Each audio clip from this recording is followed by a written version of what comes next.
નમસ્કાર દર્શક મિત્રો, HK ન્યૂઝમાં આપનું હાર્દિક સ્વાગત છે। રાજસ્થાન બોર્ડરથી ગુજરાતમાં દારૂની હેરાફેરી પકડાઈ, સાબરકાંઠા LCBની મોટી કાર્યવાહી।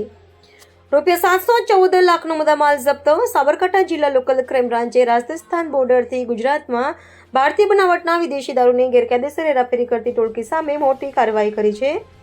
LCB પોલીસે 2 ઇસમોને દારૂ ભરેલી હ્યુન્ડાઈ ક્રેટા કાર સાથે ઝડપી પાડી કુલ ₹7,14,298નો મુદ્દામાલ જપ્ત કર્યો છે।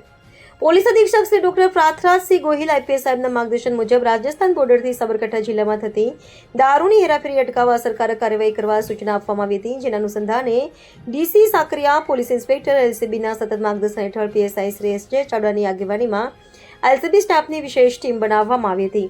તારીખ 16/1/2026ના રોજ LCBની ટીમ હિંમતનગર ટાઉન વિસ્તારમાં પ્રોહિબિશન વોચ પેટ્રોલિંગમાં હતી। તે દરમિયાન PSI SJ ચાવડા તથા ASI કમલેશસિંહ રાજુસિંહને મળેલી ચોક્કસ બાતમીના આધારે હિંમતનગરના મોતીપુરા ઓવરબ્રિજના દક્ષિણ છેડે વોચ તથા નાકાબંધી ગોઠવવામાં આવી હતી।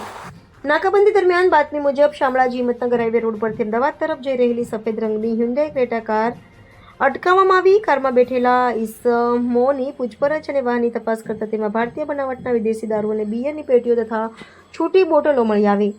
દારૂ વાહન અંગે પાસ પરમિટ માંગતા આરોપીઓ પાસે કોઈપણ કાયદેસર દસ્તાવેજ ન હોવાનું જણાતા કુલ 1,125 નંગ વિદેશી દારૂ, બિયરની બોટલો તથા ટીન, જેની કિંમત ₹2,99,298 થાય છે, તેમજ વાહન સહિત કુલ ₹7,14,298નો મુદ્દામાલ કબજે કરવામાં આવ્યો। આ મામલે બંને આરોપીઓ સામે Himmatnagar A division police station ખાતે પ્રોહિબિશન એક્ટ હેઠળ ગણનાપાત્ર ગુનો દાખલ કરી વધુ તપાસ હાથ ધરવામાં આવી છે। Zakir Memon, HK news, Sabarkantha.